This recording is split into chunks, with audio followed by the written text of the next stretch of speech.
Pwede rin palit trabaho guys kung binabalak nyo, ayan o, palit trabaho, movement, itong mga kapiksi. Yung iba pwedeng palit trabaho, palit negosyo, kung dati meron kang karinderya, tapos ngayon baka gusto mo ng gawing restaurant, yeah. Yung mga ganon guys, o kaya dati nagpa-pack lunch ka lang, tapos ngayon magtatayo ka na ng pesto. So, change. Pero itong change na to guys, magiging maganda yung progress. As in, mas malayo pa yung mararating nyo guys. Okay? So, i-main nyo na itong mga positive change nito. Ito more on business ito. Pwede rin sa trabaho guys, kung nagpapalit kayo ng trabaho.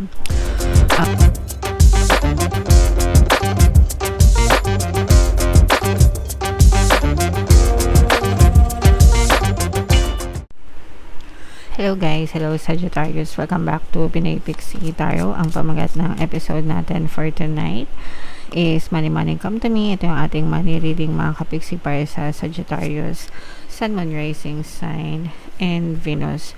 So, unahin natin tong deck na to. Ito yung ating money manifesting technique para sa inyo guys. Meron tayong indulge. Buy yourself a treat each week even if it's very modest. Enjoy it as though it were the greatest gift you have ever received. The universe will then provide many more gifts for you to enjoy. So, ito mga kapiksi, no?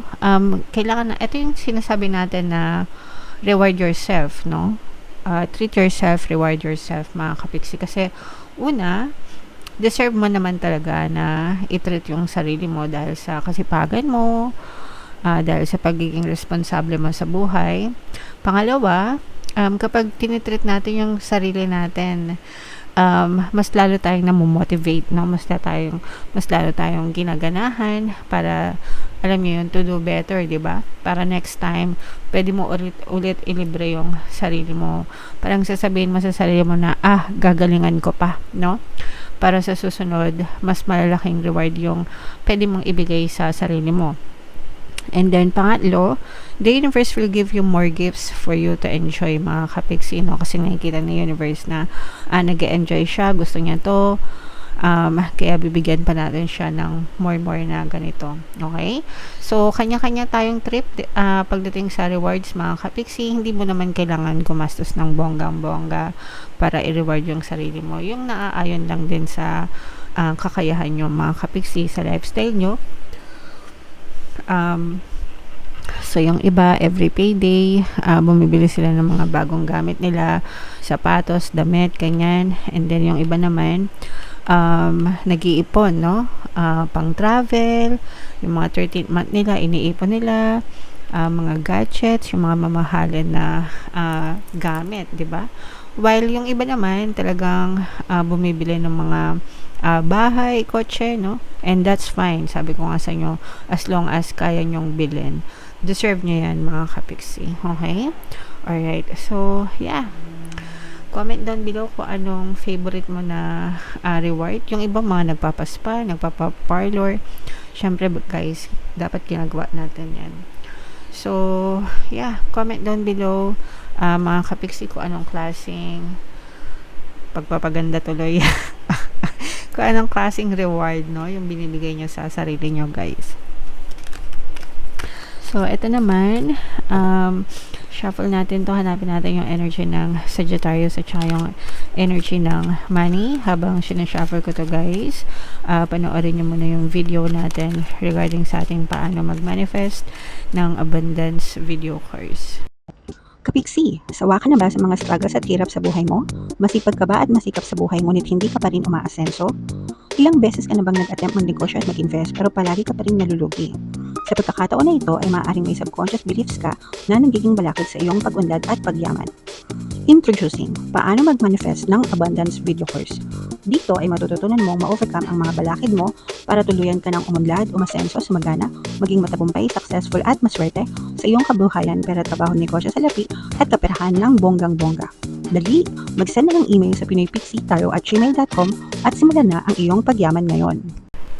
Alright, so sa lahat ng gusto mag-avail ng course, guys, meron tayong paano mag-manifest ng abundance video course, paano mawala ang third party, at magkaroon ng harmonious na relationship, paano pabalikin si ex or vice breakup. Sa mga interesado, guys, mag-send lang kayo ng email sa pinoypixie@gmail.com. And sa mga naghanap, guys, ng pampaswerte na lucky charms or lucky bracelet, aventurine tsaka citrine case ito, may makita kayo mga link sa description box. So, Sagittarius guys, kaya represent ng King of Wands. Ito yung ating money energy mga kapiksi. So, meron din ditong presence, another presence ng fire sign, Aries, Leo, Sagittarius. For some of you guys, maaaring may fire element kayo sa inyong natal chart. Or, you might be dealing with another fire sign. Ito guys, merong susuko dito, no? May susuko, merong, lalo na kung meron kayong nakakaaway sa trabaho nyo guys. Kung meron kayong mga hindi makasundo, merong susuko. It's either ikaw yung sumuko or yung other person. Mga kapiksi, kung meron kayong kabangayan sa trabaho, yung mga kaopisina nyo na hindi magaganda ugali, ganyan, para magkakaroon ng surrender between the two of you mga kapiksi. And kung ano man yung mga issues nyo, mga gusot nyo, mariresolve yan.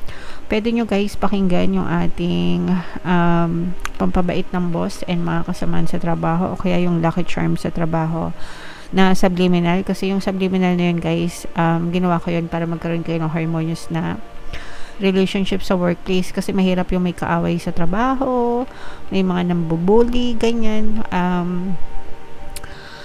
May mga discrimination. So, if ever na naka-experience kayo nun, guys, pwede nyo pakinggan yung subliminal na yun, mga kapiksi. Okay? Alright. Ito, guys, merong pinag-iipunan yung iba sa inyo. So, itong pinag-iipunan, kung ano man yung pinag-iipunan nyo, guys, mahihit nyo yung mga goals nyo, yung mga target nyo. Kasi, yung mga iniipon nyo, parang yung iba, it's either magsisimula kayo ng business, ang paano kaming it's either magsisimula kayo ng business or investment mga kapiksi. Pero ang goal nyo kasi is mapadoble, mapalago yung inyong kaperahan guys. Okay.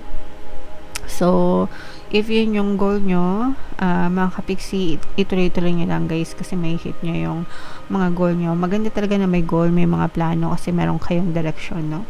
And sa case nyo, talaga may hit goal nyo. May hit nyo yung mga goals na kung magkano man yung iniipon nyo, mga kapiksi. Maaari din kayo magkaroon ng collaboration guys. Kung kayo ay may negosyo, tas meron kayong partner, mga kapiksi, maaari mag-boom yung negosyo nyo. Magiging maganda, magiging solid yung connection nyo sa inyong business partner. So, business partner, kasosyo, mga suppliers nyo. Yung iba parang feeling ko magpapalit ng supplier or magpapalit kayo ng shipping courier kung nagko-courier kayo guys. Basta merong mapapalitan, no? And yung pagpapalit nyo na yun, pwede din magpalit kayo ng location. O kaya ng platform. Kung dati nasa Shopee kayo, baka mag-switch kayo sa Lazada or sa TikTok, whatever guys. Pero kung ano man yung lilipatan nyo guys, mas mapapaganda. Mas mapapaganda yung magiging bunga nun, magiging resulta sa inyo. So, kung meron sa mga nakaka-resonate, comment down below. Kung meron na kayong mga ganyang pinag-iisipan guys, tas parang naguguluhan pa kayo, this may be your sign, this may be a message for you na i-go nyo kasi yung pagpapalit kasi you will be in a much better place mga kapiksi. Okay, pwede rin palit trabaho guys kung binabalak nyo palit trabaho, movement, ito mga kapiksi. Yung iba pwedeng palit trabaho, palit negosyo. Kung dati meron kang karinderya, tapos ngayon baka gusto mo ng gawing restaurant, yeah. Yung mga ganon guys. O kaya dati nagpa-pack lunch ka lang, tapos ngayon magtatayo ka na ng pesto. So change, pero itong change na to guys, magiging maganda yung progress, as in mas malayo pa yung mararating nyo guys. Okay, so i-main nyo na to mga positive change nito. Ito more on business ito. Pwede rin sa trabaho guys, kung nagpapalit kayo ng trabaho, or magre-relocate kayo, kunwari magre-relocate kayo ng company or magpapapalit kayo ng department, yan. So yan yung nakikita natin na very positive sa inyo guys. At saka yung mga, kung nagkaroon kayo ng mga losses guys, no, kung may mga nawala, may papalit na mas maganda. So kung nawalan kayo ng trabaho, may papalit na mas magandang trabaho sa inyo or mas magandang pagkakakitaan. And mas maganda yung balik nun sa inyo. Mas malaki yung benefits, mas malaki yung sahod, kumbaga, may replacement, no? May replacement na ibibigay sa iyo si universe, and yung replacement na yon much better kesa dun sa nawala sa inyo. So, wag niyo nang panghinayangan guys yung mga nawala sa inyo, kasi mas maganda yung balik or mas maganda yung kapalit ng mga trabaho or mga pagkakakitaan nyo. Yung mga ano din guys, there's also a message dun sa mga na-scam, natakbuhan ng pera. Parang sinasabi din dito na wag na kayong maghimutok, kasi babalik din yun sa inyo sa ibang paraan. Okay? Sometimes kasi hindi naman natin, sometimes tayo na lang din yung masisisi natin kung ba't tayo nagpaloko sa mga scammers, kasi syempre alam na natin na masama ugali ng mga manloloko, no? Pero the fact na naloko pa rin tayo, hindi tayo nag-iingat, 'di ba? So hindi ko naman sabihing sisihin natin yung sarili natin, pero sometimes wala na tayong habol talaga. So ipagpasa Diyos na lang natin, and sisingilin naman ng karma yung mga tao na yun, mga kapiksi. Huwag kayong mag-alala, okay? And just let go and move on sa mga biktima ng scam. Babalik din yun sa inyo sa ibang paraan, mga kapiksi. Madalas kasi guys na hindi talaga nahuhuli yung mga scammer, kaya nga sila parang nanganganak, no? Kasi ang hirap nilang hulihin. Ewan ko ba sa kanila. Anyway, comment down below guys if feeling nyo naka-resonate kayo sa message na to, and yung mga magaganda dito guys, i-mind nyo na sa comment section. Ito yung ating 2026 kapalaran guys. Ito naman yung ating success stories ng paano mag-manifest ng abundance video course. Thank you for liking, sharing, and subscribing.